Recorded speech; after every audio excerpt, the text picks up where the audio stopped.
तू कहीं कांदु कहलु आज्ञा से गोटा कहीगला भूल कौन कहले आम शास्त्र कही जीवन में आपण जेमिति लोकंर संग हेबे आपण जीवनटा आज्ञा से हम कहले उत्तम संगे संगीहार से करे उत्तम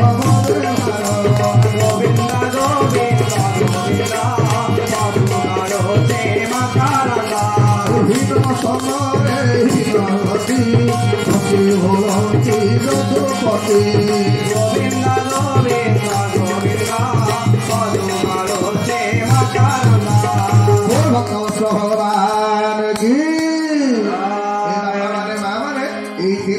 सब पुराण कौन कहे सत्संग करने कारण कौन ना आपण जेमिति लोक सांग हेबे आपण जीवनटा से हम आज्ञा जन्मरू कौन से लोक आज्ञा साधु नुह जन्मरू कौन से लोक आज्ञा चोर नथिले आमे समते जन्म हैला बेले समते समान किंतु आमको जेमिति सांग मिलिला आम जीवनटा से गला एथि पाई सबु शास्त्र पुराण गोटे कथा कहिछि कोन ना संग साधु संग कर सत संग कर ताहले भल मनुष्य हे परिबो आउ जो लोक असत संग करिवो कुसंग करिवो जेमितिया लोकंग संग हेबे आपणकर मनटा सेया हे जिवो तो आज जेतेबेले कैकेयी मंथरा को स्पर्श करदेले रजगुणी मायाटा प्रवेश करगला आज्ञा कैकेयी शरीर में कैकेयी कहले कला मंथरा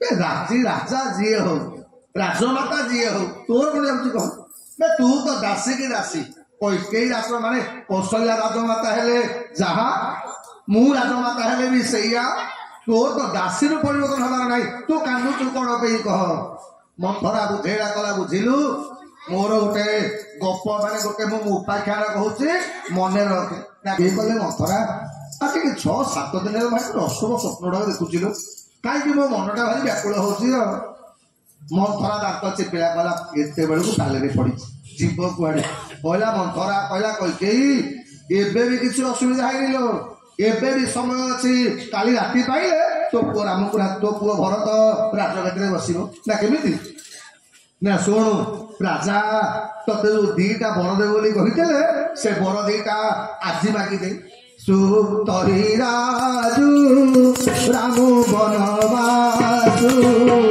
मा सबु बर होई तो पातो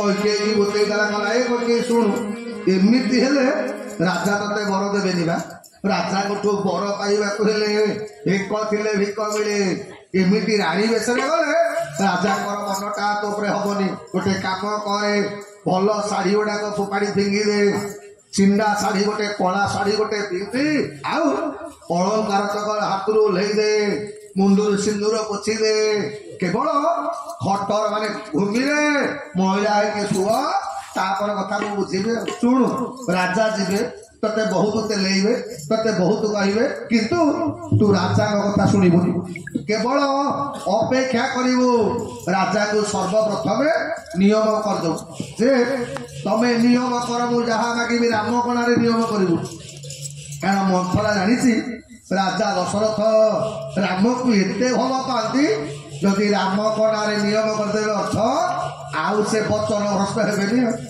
मंथरा सब ट्रेनिंग देदेला पठेदेला कैकेयी आउ एपटे राजा दशरथ एते भल पाती माँ कैकेयी आज्ञा रामायण सिद्धांत जीवन में समझे की भल पा किंतु दशरथ भली अंध भली क्या भल पानी आज्ञा जदि भल पाइब अंध भली केवल मो भगवान को भल पा ताहले जीवन में कौटी धोखा खाइबार ना किंतु जीए भग आज्ञा अन्य मान को आज दशरथ राजा विचार कले कौन ना सर्वप्रथम ये खुशी खबरटा मो प्रियतमा पत्नी कैकेयी कैकेयी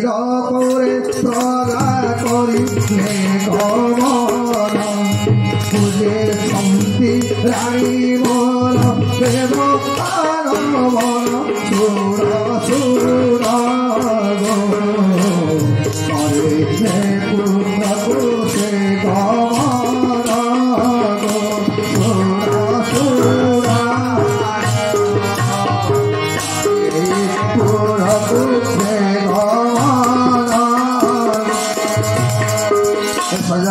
ଯେତେବେଳେ ରାଜା ଦଶରଥ ଆନନ୍ଦ ମନରେ କୈକେୟୀ ବାସଭବନରେ ପହଞ୍ଚିଗଲେ ଦେଖିଲେ କ'ଣ ନା ସବୁଦିନ ମା କୈକେୟୀ ଅପେକ୍ଷା କରିଥାଏ ଭଗବାନ ରାଜା ଦଶରଥଙ୍କର ଫେରିଲା ବାଟ।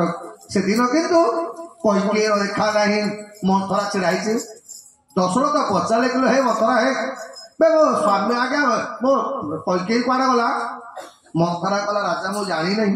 ଆଜି ସକାଳୁ କିନ୍ତୁ ରାଜମାତା ଅଛନ୍ତି ଆଜ୍ଞା କୋପଭବନରେ। ଇଏ କୋପଭବନ କଥାଟା ଶୁଣିଲା ପରେ ରାଜା ଦଶରଥଙ୍କର ମନରେ ଗୋଟେ ଝଟକା ଆସିଲା। ରାଜା ବିଚାର କଲେ ଆଜି ପର୍ଯ୍ୟନ୍ତ ମୋ କୋପଭବନରେ କୌଣସି ରାଣୀ ଯାଇନାହାନ୍ତି। ଆଜି କୈକେୟୀଟା ଗଲା କ'ଣ ପାଇଁ? ଦେଖିଲେ କ'ଣ ଆସନ ଭୂଷଣ ସଜୟନ ହୀନା ପୂର୍ଣ୍ଣ କବିରା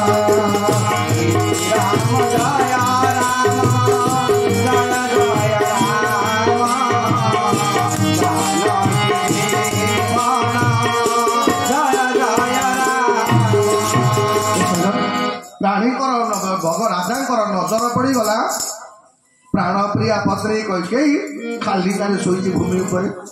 ଆସନ ଭୂଷଣ ଆଜ୍ଞା ସବୁ ବିପର୍ଯ୍ୟସ୍ତ। ପଚାରିଲା କହିଲା ମା ଏ କୈକେୟୀ କ'ଣ ହେଇଛି ତୋର କହିଲୁ?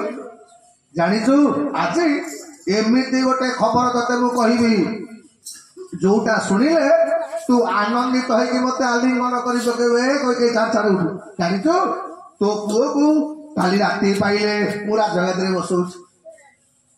ଦଶରଥ ଭାବିଥିଲେ କୈକେୟୀଟା ଯେତେ ଅଭିମାନ କରିଥିଲେ ମଧ୍ୟ ରାମଙ୍କ ଖବର ପାଇଲେ ତା ଅଭିମାନ ପଳେଇଯାଏ। କାହିଁକି ନା ଆଜ୍ଞା ସବୁବେଳେ ଯଦି ଦୁନିଆରେ ଆଜ୍ଞା ଅଯୋଧ୍ୟାରେ ଯେତେ ଚରିତ୍ର ଆପଣମାନେ ଶୁଣିବେ ମା କୈକେୟୀଟା ଭଗବାନଙ୍କୁ ଏତେ ଭଲ ଲାଗେ ପାଏ ଆଜ୍ଞା ଏଇଥିପାଇଁ ଭଗବାନ ରାମଙ୍କୁ କିଏ ରଘୁନାଥ ବୋଲିକି ଡାକନ୍ତି, କିଏ ରାଘବ ବୋଲିକି ଡାକେ।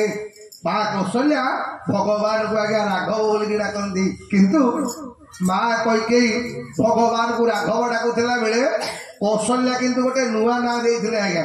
କୌଶଲ୍ୟା ଭଗବାନ ରାମଙ୍କୁ ରାମ ବୋଲିକି ଡାକନ୍ତିନି, ରାମଭଦ୍ର ବୋଲିକି ଡାକନ୍ତିନି, ରାମଚନ୍ଦ୍ର ବୋଲିକି ଡାକନ୍ତିନି, କୋଇଲି ବୋଲିକି ଆଜ୍ଞା ଡାକନ୍ତି।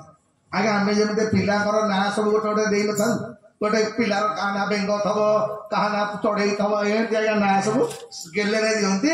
ସେମିତି ମା କୌଶଲ୍ୟା ଆଜ୍ଞା ସବୁବେଳେ ଭଗବାନ ରାମକୁ କୋଇଲି ବୋଲିକି ଡାକନ୍ତି। କାରଣ କ'ଣ କହିଲେ? ତା କାରଣ ହେଲା ଆଜ୍ଞା ପିଲାଦିନେ ଭଗବାନ ରାମ ମା କୌଶଲ୍ୟା ପାଖରେ ଶୋଇଥିବେ। ରାତି ଅଧରେ ନିଦ ଭାଙ୍ଗିଲେ କାନ୍ଦିବେ, ଏ ମା ମତେ ମୋ କୈକେୟୀ ମା ପାଖକୁ ନେଇଯା, ମୁଁ ସାନ ମା ପାଖକୁ ଯିବି। ରାତି ଅଧରେ ମା କୌଶଲ୍ୟା ଭଗବାନ ରାମକୁ କାଖେଇକି ଆଣିବେ, କୈକେୟୀର କବାଟ ବାଡିବେ। କୈକେୟୀ ଉଠୁ ଉଠୁ ଉଠୁ ଉଠୁ ତୋ କୋଇଲି ବୋବେଇଲାଣି ନେଇଟାକୁ ରଖ। ଆଜ୍ଞା ରାତି ଅଧରେ ମା କୈକେୟୀ ଖୁସି ହେଇଯାନ୍ତି ଯେ ଯାହା ହଉ ଜୀବନରେ ମୋ ପୁଅ ରାମ ସବୁ ମାଙ୍କ ଠାରୁ ମତେ ବେଶୀ ଭଲ ପାଉଛି। ଏଇଥିପାଇଁ ପିଲାଟି ଦିନେ ଭଗବାନ ରାମଙ୍କର ଅଧିକାଂଶ ରାତିଟା ମା କୈକେୟୀଙ୍କ ପାଖରେ କଟେ। ଏଇଥିପାଇଁ କୈକେୟୀ ଭଗବାନଙ୍କ ପାଖରେ ପ୍ରାର୍ଥନା କରନ୍ତି। ରାଜା ଦଶରଥଙ୍କୁ କହନ୍ତି, ଦଶରଥ ମୁଁ ମନେ ମନେ ଭାବୁଥିଲି ତମର ଦ୍ୱିତୀୟ ପତ୍ନୀ ହେଲା ପରେ ମୁଁ ଭାବୁଥିଲି ମୋ ଜୀବନରେ ମୁଁ ଗୋଟେ ସୌତୁଣୀ ପାଇବି, କିନ୍ତୁ ତମେ ମତେ କୌଶଲ୍ୟାଙ୍କ ଭଳିଆ ଗୋଟେ ବଡ ଭଉଣୀ ଦେଇଛ, ଆଉ ରାମ ଭଳିଆ ଗୋଟେ ସନ୍ତାନର ମା ହବାର ମତେ ସୌଭାଗ୍ୟ ଦେଇଛ। ଏଇଥିପାଇଁ ରାଣୀ କୈକେୟୀଟା ସବୁବେଳେ ତମ ପାଦ ତଳେ କୃତଜ୍ଞତା ଦଉଛି।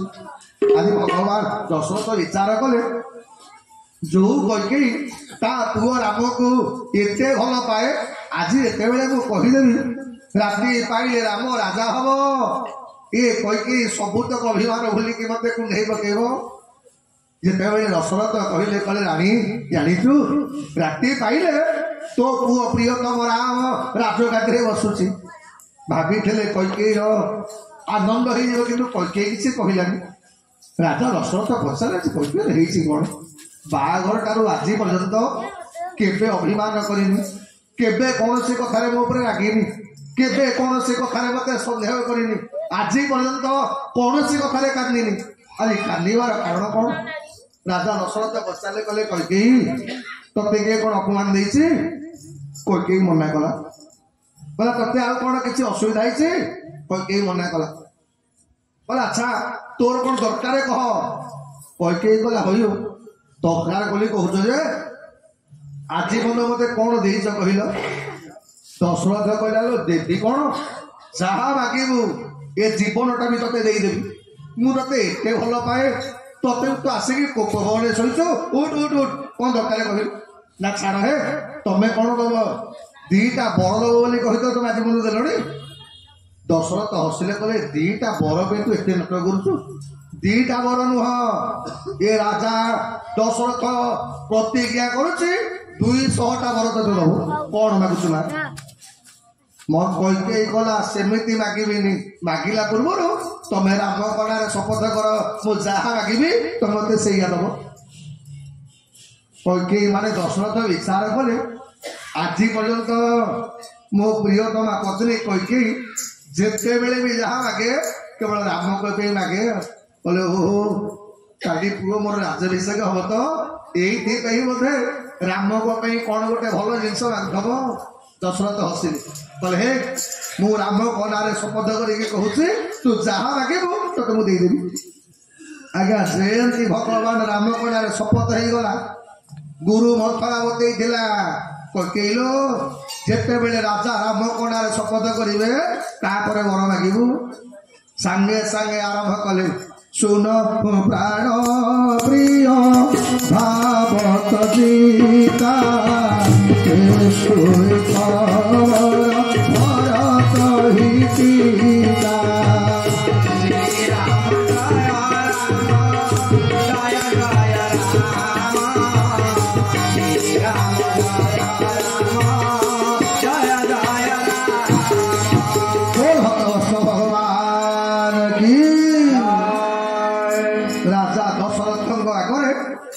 आरंभ कले कले सुन हो प्राण प्रिय जिते बेले प्राण प्रिय बोलिकी संबोधन कले दशरथ खुशी गले कले देखुच अभिमानिनी प्रियाटा एने कांदुला एबे मते प्राण प्रिय कहलानी कले कई कौन मागुच माग ना प्रथम वर आसंता काली सकाळे भरत राजगादी बसिब चमिकी कहले दशरथ कले कई तू कौन कहूचु ए कथाटा तू आगुरी कही जदि भल होता आलो मुझे राम को कहीदे आईली राम तुम राति पाइले राजगादी बस कौन कहबी कहलु तू जाचु आलो मुझे राम को कहली राजगादी बसवाई मो पुओ कौन कहला जाचु मो पुओ कहला बापा तुम्हें भरत राजगादी बसौना तुम्हें मत कहीं राजगादी बसौच आलो भरत राजा हेले जदि सबुठार बेसी कि आनंदित हुए सी हूँ राम तू दाम पाए तू आगुरी जदि ये कथा कही था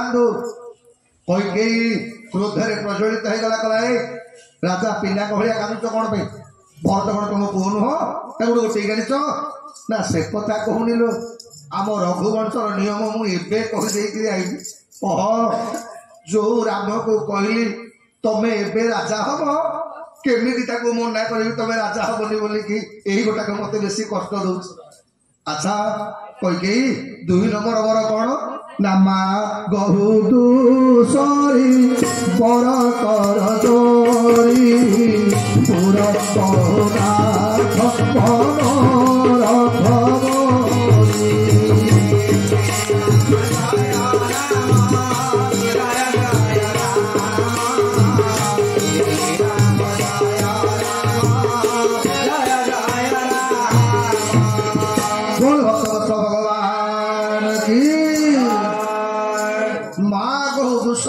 पुर बोले 2 नंबर बरटा कर जोड़ी तुमको मागुची तमें मो मनस्कामना पूर्ण कर राजा दशरथ कहले माग ना तापस पेश विशेष उदासी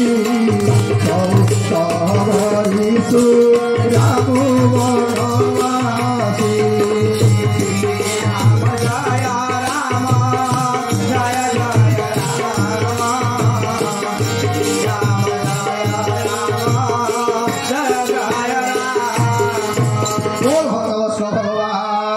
କି ଯେତେବେଳେ ରାଜାଙ୍କ କାନରେ ଖାଲି ଏତିକି ପଡ଼ିଗଲା ତାପସ ବେଶ ରାଜା ଭାବିଲେ କ'ଣ ନା ବୋଧେ କୈକେୟୀ ଚାହୁଁଛି ଭଗବାନ ମାନେ ଭରତ ରାଜା ହେଇଗଲା ପରେ ଆମେ ସମସ୍ତେ ସନ୍ନ୍ୟାସୀ ବ୍ରତ ନେଇଯିବା କିନ୍ତୁ ଯେତେବେଳେ ବିଶେଷ ଉଦାସୀ ପର୍ଯ୍ୟନ୍ତ ରାଜାଙ୍କର ଚେତା ଅଛି ଯେତେବେଳେ ମାନେ କୈକେୟୀର ପାଟିରୁ ଖାଲି ଏତିକି ବାହାରିଗଲା 14 ବର୍ଷ ରାମ ବନବାସୀ ଆଜ୍ଞା ଦଶରଥ ରାଜା ଚେତାରେ ବି ତଳେ ପଡ଼ିଗଲେ କିଛି ସମୟ ପରେ ଯେତେବେଳେ ଚେତା ଆଇଲା ରାଜା ଦଶରଥ ହାତ ଯୋଡ଼ିକି ବସିଲେ କହିଲେ କୈକେୟୀ ମୁଁ ଜାଣିଛି ତମେ ଆଜି ମୋ ସାଙ୍ଗରେ ପରିହାସ କରୁଛ ତମେ ପରିହାସରେ ମଧ୍ୟ ରାମଙ୍କ କଥାଟା ମତେ କହିବନି କୈକେୟୀ ପ୍ରଥମ ବରଟା ମାଗିଲୁ ତତେ ମୁଁ ଦେଇଦେବି କାହିଁ ଜାଣିଛୁ ଆଲୋ ପ୍ରଥମ ବରଟା ଦେଲେ ଯଦି କିଏ ବେଶୀ ଖୁସି ହବ ମୋ ପୁଅ ରାମ ବେଶୀ ଖୁସି ହବ ଆଲୋ ଦ୍ୱିତୀୟ ବରଟା ତୁ ପୁରା ରାମକୁ କୁଆଡ଼େ ବେଶୀ ଭଲ ପାଉ କହ ମୋ ପୁଅ ରାମ ତୋର କ'ଣ କ୍ଷତି କଲା ଯେ ତାକୁ 14 ବର୍ଷ ଜଙ୍ଗଲକୁ ପଠେଇବୁ ଏ କୈକେୟୀ କହିଲେ ଏ 2 ନମ୍ବର ବରଟା ତୁ ମୋ ସାଙ୍ଗରେ ପରିହାସ କରୁଛୁ ବୋଲି ନିଷ୍ଠୁର ହୃଦୟ କୈକେୟୀ ମା ହସିଲା କହିଲା ଛୋଟ ପିଲା ଭଳିଆ କାନ୍ଦୁଛ କ'ଣ ଯଦି ରାତି ପାଇଲେ ବା ରାମ ଜଙ୍ଗଲକୁ ନ ଯିବ ତାହେଲେ ଜଗତରେ ଲୋକ ଜାଣିବେ ରାଜା ଦଶରଥ ଜଣେ ମିଥ୍ୟାବାଦୀ ସୂର୍ଯ୍ୟବଂଶର କଳଙ୍କ ତମେ ଯୋଉ ସୂର୍ଯ୍ୟବଂଶରେ ସତ୍ୟକୁ ପାଳନ କରିବା ପାଇଁ ରାଜା ହରିଶ୍ଚନ୍ଦ୍ର ସଂସାରର ଜଗୁଆଳି ହେଲେ ଯୋଉ ସୂର୍ଯ୍ୟବଂଶର ରାଜା ଦିଲ୍ଲୀପ ସତ୍ୟକୁ ପାଳନ କରିବା ପାଇଁ ସିଂହ ମୁହଁରେ ନିଜ ମୁଣ୍ଡଟାକୁ ଦେଖେଇ ଦେଲେ ଯୋଉ ସୂର୍ଯ୍ୟବଂଶରେ ଜୀବନ ସତ୍ୟକୁ ପାଳନ କରିବା ପାଇଁ ଜୀବନ ଦେଇଛନ୍ତି ତମେ ସେଇ ସୂର୍ଯ୍ୟବଂଶରେ ସତ୍ୟଭ୍ରଷ୍ଟ ହଉଛ ମନ୍ଥ ଗୋଟେ କୈକେୟୀର ପାଦ ତଳେ ଆଜି ପ୍ରଥମ ଥର ପାଇଁ କହିଲେ ଶୁଣୁ କୌଣସି ନାରୀ ପାଦ ତଳେ ତା ସ୍ୱାମୀ କେବେ ପଡ଼ିନଥିବ କିନ୍ତୁ ଏ ଦଶରଥ ତତେ ଗୁହାରି କରୁଛି ଶୁଣୁ ଏ 2 ନମ୍ବର ଜାଗାରେ ଆଉ ଗୋଟେ ବର ମାଗିଦେ ମୋ ପୁଅ ସହିତ ମୁଁ ବି ଜଙ୍ଗଲକୁ ପଳେଇବି ଆଲୋ ମୋ ରାମ ତୋର କ'ଣ କ୍ଷତି କଲା ତୁ ବା ଏତେ ଭଲ ପାଉ ତୁ ଜାଣିଛୁ ଯଦି ମୋ ପୁଅ ଖବର ପାଇବ ଯେ ମୁଁ ବର ଦେଇଛି ବୋଲି ଗୋଟେ ମୁହୂର୍ତ୍ତ ଆଉ ରହିବନି ଜଙ୍ଗଲକୁ ପଳେଇବ ଆଉ ସିଏ ଗଲେ ମୋର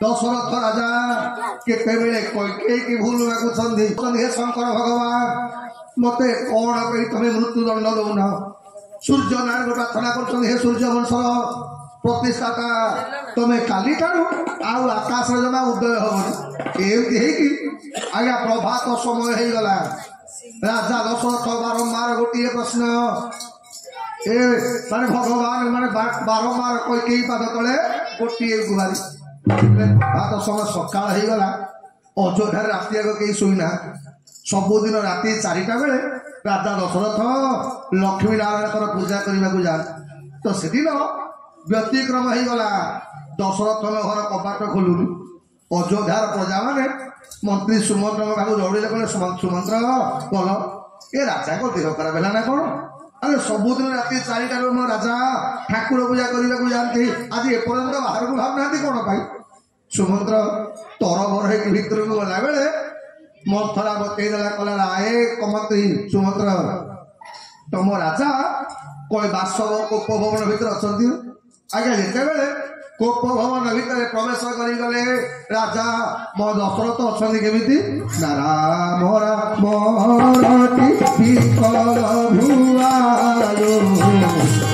ଭୁଆଲୋ ଲୋକଙ୍କୁ ବିହନ ବେହାରୁ ରାମ ଜୟ ରାମ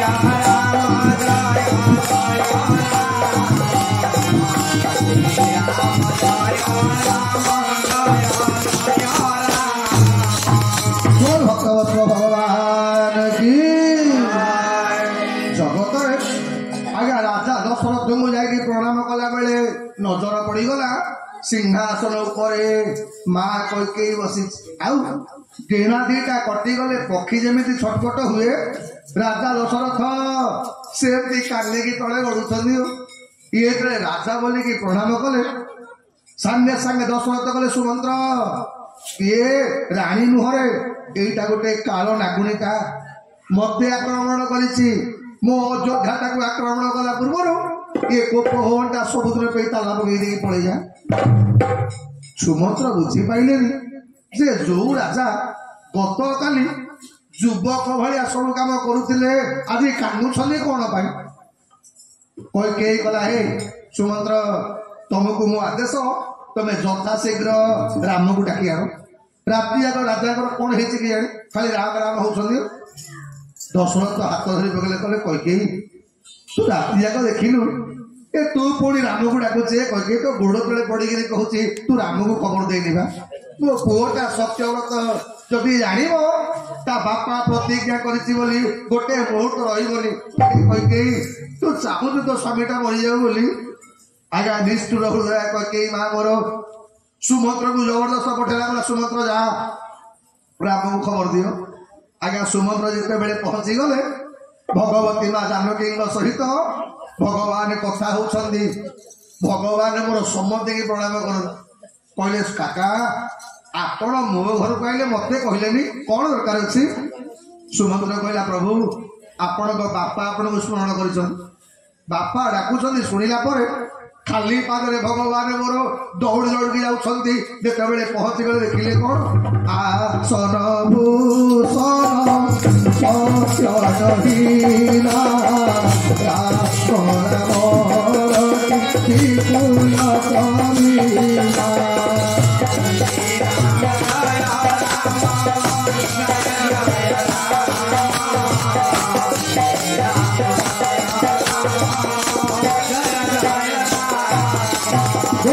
ଭଗବାନ କି ନଜର ପଡିଗଲା ଯେ ବାପା ତଳେ ବସିକିରି କାନ୍ଦୁଛନ୍ତି ଆଉ ମା ବସିଛି ସିଂହାସନ ଉପରେ। ଭଗବାନ ରଘୁନାଥ ଡାକିଲେ ଲୁହ। ଭଗବାନ ଡାକିଲେ କହିଲେ ବାପା। ଆଜ୍ଞା ଯେତେବେଳେ ବାପା ବୋଲିକି ସମ୍ବୋଧନ କଲେ ରାଜା ଦଶରଥ କହିଲେ କହିଲେ ରାମ ତମକୁ ଡାକିଲା କିଏ ତମେ ପଳେଇ ଯା। ଏଠି ବର୍ତ୍ତମାନ ଗୋଟେ ପିଶାଚିନୀଟେ ଆସିଛି। ଭଗବାନ ବୁଝି ପାରୁନାହାନ୍ତି ତାଙ୍କ ବାପାଙ୍କର ହେଇଛି କଣ। ବାପା କାନ୍ଦୁଛନ୍ତି କଣ ପାଇଁ। ଭଗବାନ ପଚାରିଲେ କହିଲେ ବାପା ତମେ କାନ୍ଦୁଛ କଣ ପାଇଁ କଣ ପାଇଁ ତମେ କାନ୍ଦୁଛ କହ। ଭଗବାନ ଯେତେବେଳେ ରାଜା ଦଶରଥଙ୍କୁ ଏତିକି ପଚାରିଲେ ଆଜ୍ଞା ଦଶରଥ କହିଲା ପୂର୍ବରୁ କୈକେୟୀ କହିଲା କହିଲା ରାମ ତମ ବାପାଙ୍କ କାନ୍ଦିବା କାରଣ ହଉଛ ତମେ। ତମରି ପାଇଁ ତମ ବାପା କାନ୍ଦୁଛନ୍ତି। ଭଗବାନ କାନ୍ଦିଲେ କହିଲେ ବୋଧେ ମୁଁ କିଛି ଅପରାଧ କରିଛି ଏଇଥିପାଇଁ ମୋ ବାପାଙ୍କୁ କାନ୍ଦିବାକୁ ପଡୁଛି ମୋ ପାଇଁ। ଶୁଣ ମାତ ମୋହି ପିତା ଦୁଃଖ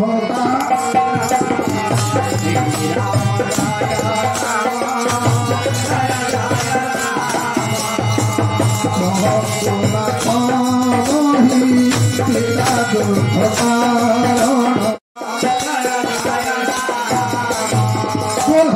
ଭଗବାନ କି